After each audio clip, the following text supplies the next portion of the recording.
Jacques. Oui, bonjour. Donc Jacques Bablon, vous avez vécu dans la région parisienne.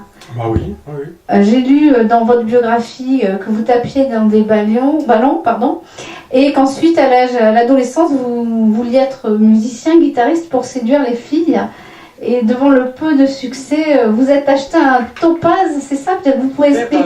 Topaz. J'ai cherché dans Wikipédia, donc peut-être que vous pouvez nous renseigner sur le topaz. Topaz, c'était la marque un petit peu vedette, comme ça, d'un petit appareil grand comme ça. Je fais le geste pour...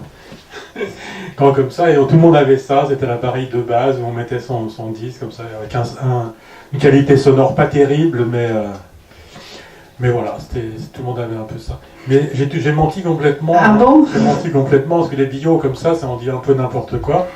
Alors qu'au niveau des succès féminins, j'en ai eu au contraire beaucoup. Ah bon? J'avais joué de guitare, et je jouais au handball et je jouais pas au foot. Ah bon? Mais non, c'est un peu ce qu'on sort comme ça dans les bios. Alors, d'accord. Ça pour rire aussi. Donc la musique, les arts plastiques aussi. Je rappelle vos titres: Trait bleu, rouge écarlate, Nu couché sur fond vert. Et celui que je vais vous présenter aujourd'hui et dont on va parler, Jaune souffre. Donc la couleur est importante pour vous? Bah oui, comme tout le monde un peu. Là j'exagère un peu parce que je suis pas obsédé par la couleur. Bon, j'ai une formation artistique, évidemment. J'étais prof dans une école d'art, une école supérieure d'art appliqué à Paris. Donc effectivement, la couleur, c'était une donnée comme ça, hein, c'était pas une obsession. Et pour vos titres alors, puisque quand même, avec les titres que vous avez, bleu, écarlate, rouge, vert, jaune, souffre, il y a quand même quelque chose. Ah oui, là je peux pas dire le contraire, je vais pas dire non, c'est des hasards. Non, on a commencé comme ça un peu dans une série avec l'éditeur, et puis on s'est dit pourquoi pas, mais j'en suis pas non plus fier complètement, c'est pas très important peut-être. D'accord. C'est un peu, ça fait une marque comme ça. Mais c'est pas très important, je pense. Non, dans votre œuvre d'ailleurs, c'est pas ce qui prime. La couleur? Non. Les sentiments peut-être plus. Ça prime ou ça prime pas, les sentiments? Ça prime. Bah oui, un peu dans la vie aussi, non? Dans la vie de tous les jours.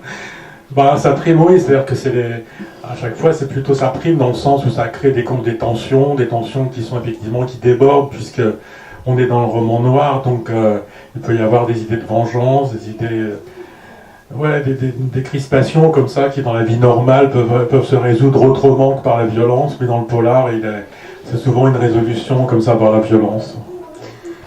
Alors dans Jaune souffre, donc publié, vous êtes édité chez Gigal, Gigal Polar. Jaune souffre, ça commence par un crime parfait, donc ça on peut le dire, c'est le début du livre. Une jeune mère de 16 ans accouche et entre l'accouchement et le lendemain, elle commet un crime. Donc ça commence quand même dans le sang. Et on va vite arriver 20 ans après. C'est l'histoire d'une fratrie déchirée, que des jeunes héros. Vous avez envie de montrer à travers cette jeunesse qui est un peu perdue quelque chose qui se passe dans notre société aujourd'hui. Quel était votre parti pris? Oui, la partie sociale, c'est une espèce de toile de fond, comme ça. C'est pas traité comme certains pourraient la traiter sur un problème spécifique d'un fait d'actualité ou des choses comme ça. C'est plutôt une espèce d'ambiance générale où à chaque fois le héros il est uniquement trimballé de petit boulot en petit boulot comme ça, où à chaque fois ça se finit mal. Sans ça, au niveau famille, oui, c'est toujours un peu. Moi, je travaille toujours c'est sur les thèmes. En tout cas, je sais pas si c'est des thèmes en tout cas sur la famille, sur des choses. Sur des complications qui peuvent arriver comme ça avec des fratries qui sont souvent un peu coupées, avec des parents qui ne sont pas forcément ensemble, etc. Donc il y a toujours des espèces de choses pas résolues, quoi. Et voilà, et c'est ce climat-là, et il arrive à des choses horribles et dramatiques, et c'est un peu ça l'idée, quoi. Ça arrive. Il n'y a jamais de résolution qui se passe autrement que par la violence. La relation mère-fils aussi, elle est abordée. Cette jeune mère, donc, qui a tué, on ne sait pas trop, peut-être un père de son enfant, Et cette relation donc entre cette mère, cette jeune mère qui vieillit et son fils, qu'est-ce que vous avez voulu décrire dans cette relation-là? Qui est une relation avec un amour filial un peu particulier quand même. Oui, ben, de toute façon, il y a uniquement, toutes les relations sont particulières. Hein. Chaque chose comme ça, chaque scène même, elle est assez particulière. C'est pas forcément du courant, quoi. Là, il y a une espèce de situation quand même avec. C'est tout un peu les choses. Il y a une espèce d'effet de surprise. Voilà, la mère, elle travaille, elle est entraîneuse de boxe, elle fait de la boxe, mais elle est, comment on pourrait dire, qu'elle est bloquée dans sa progression avec une injustice, et puis après elle rebondit, elle va dans un truc bizarrement, elle fait un peu du cinéma et elle devient aux États-Unis, etc. Il y a des espèces de choses comme ça, de rencontres avec en partant de choses très basiques, comme ça, une espèce de petite vie qui a l'air de rien, et d'un seul coup, il y a des éléments qui se chevauchent, qui se rencontrent, hein, qui sont évidemment tout un peu de l'imprévu, quoi. On n'est pas avec une base comme ça très réaliste, ça part un peu dans tous les sens, quoi. Et qu'est-ce qu'on peut dire sinon par rapport à comment vous choisissez, parce qu'il y a plein de scènes, c'est rapide, c'est vif, votre écriture elle est très chirurgicale, les mots sont précis, nets, voilà, c'est percutant. Comment vous travaillez cette écriture? Est-ce que ça évolue en fonction de vos livres? Comment vous travaillez chaque œuvre, chaque livre que vous écrivez? J'écris effectivement, c'est très long pour moi. C'est en général une espèce de simplicité, d'un maximum, quoi. C'est-à-dire l'espèce d'épuration. Toutes les phrases, elles vont être travaillées. Elles viennent pas du tout comme ça. Donc c'est le fruit de long travail, pas très spectaculaire parce que j'arrive pas à une phrase éblouissante de virtuosité, de complexité. C'est au contraire en totale simplicité, mais c'est le fruit de dégraissage évidemment successifs comme ça. Je mets pas d'adverbe. En général, il y a très peu d'adverbes. L'adverbe pour moi, c'est une espèce de boulet dans une phrase, un adverbe. C'est lent, ça ralentit tout, etc. Donc il n'y a pas d'adverbe. Il y a même un livre où il y a très peu d'adjectifs. C'est pas pour faire un genre, c'est par rapport au récit. Il y a cette urgence, c'est pas de cette urgence, c'est besoin de fluidité. Je crois une espèce de temps comme ça qui va vite, comme ça sur un. Voilà, c'est le mot, c'est ça que je recherche, la fluidité de chaque phrase. Mais c'est à la syllabe près, enfin ça c'est un peu comme tout le monde, quoi.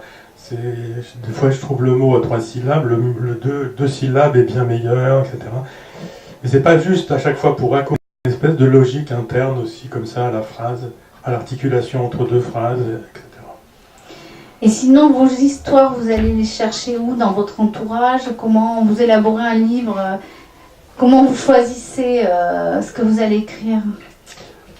Il y a des démarrages, par exemple, qui sont un peu hasardeux, et qu'après, il y a beaucoup des aiguillages comme ça qui arrivent, on ne sait pas comment. Par exemple, pour celui-là, j'étais parti d'une anecdote où un maire, comme ça, d'un petit village, m'avait raconté un peu la situation des médecins de campagne qui partent à la retraite. L'anecdote, oui. Voilà, et qui viennent, où il n'y a plus personne, pour trouver des gens qui viennent à nouveau. Ils reçoivent, des fois, tous les week-ends, la personne qui vient de l'autre bout de la France, ou dans d'autres pays d'Europe, comme ça, pour postuler, ou en tout cas, donc, ils sont là. Voilà, et donc ça m'a vraiment frappé, cette chose-là. J'avais pris comme point de départ ça, sauf qu'à la fin du bouquin, ça, dans le bouquin, c'est 1 page et demie. Oui, c'est vrai. Alors que c'était au départ mon thème, donc c'était... Vous voyez, c'est pour dire que, déjà, il faut arriver à ce thème-là, et donc ça part de loin. Puis une fois arrivé à ce thème-là, j'ai enlevé les 3/4 de la scène, et... Voilà, donc c'est pour ça, c'est un peu, il y a des hasards, et on se sert des hasards, et on provoque les hasards. Je pense qu'on essaye de voir un petit peu comme ça, on se laisse... Oui, on laisse approcher, on laisse l'accident de parcours, des choses comme ça auxquelles on n'avait pas pensé. Et l'histoire du zoo, c'est une histoire aussi que vous avez inventée, c'est quelque chose... parce que l'héroïne Marisa, donc celle qui a les cheveux jaunes, souffre. À un moment, elle incendie un zoo, enfin... Oui, j'ai inventé, hein, je sais pas du tout, c'est pas mes proches. C'est pas mes proches qui font ça, j'ai pas une idée. Non, c'est totalement. Non, je l'ai trouvé nulle part. Enfin, non, c'est un hasard comme ça. Ouais. Sinon, vos personnages, qu'est-ce que vous avez envie de leur faire dire? Quel sens vous avez envie ce que vous voulez que le lecteur ressente à votre propos? Il n'y a peut-être pas au départ, comme ça, premièrement, je vais faire un bouquin où il n'y a pas ça, sauf que quand même, malgré tout ça, il y a des personnages qui arrivent à s'en sortir, des choses comme ça qui sont, notamment le personnage masculin principal, et même la mère aussi. Il n'y a pas une détermination totale, ou c'est pas pessimiste finalement, même si le gars, et qu'est-ce que je veux dire d'autre? Merde, il s'est cogné. Voilà, je veux pas leur faire dire quelque chose de spécial, mais il n'y a jamais rien de déterminé. Alors, je sais pas si ça, peut-être que je suis un peu trop précis avec ce vocabulaire déterminé, parce que là, on entre dans une catégorie peut-être. Disons que, ouais, il n'y a rien de paumé, il n'y a rien de perdu, il n'y a rien de sûr. Voilà, je sais pas, c'est un peu ça plutôt. Il n'y a pas un propos très net voilà, c'est ça, pas de propos net sur ce plan-là. Donc Jeune souffre, et après, là vous êtes en train d'écrire un autre. Oui, oui. Vous avez envie de nous en parler pour clôturer l'entretien? Non. Enfin, la couleur ce serait violet, mais bon, il y a un rapport avec quelque chose de très spécial comme ça. Et non, c'est très très long, je crois que ça fait 1 an que je suis dessus, mais pour l'instant je crois que j'ai 30 pages ou quelque chose comme ça. Voilà. Mais je prends mon temps, quoi. C'est un travail de... Il y a certains, je crois, qui vont très très vite à écrire. Moi je suis dans quoi? Dans l'usure, comme si c'était un galet, quoi. Chaque phrase au départ, elle part comme ça, et puis il doit l'user, et ça fait un petit truc comme ça à la fin. Donc là, vous polissez votre pierre. Voilà. D'accord, écoutez, s'il n'y a pas de questions dans l'assemblée, je crois qu'on va clôturer, et merci Jacques. C'est moi, merci beaucoup.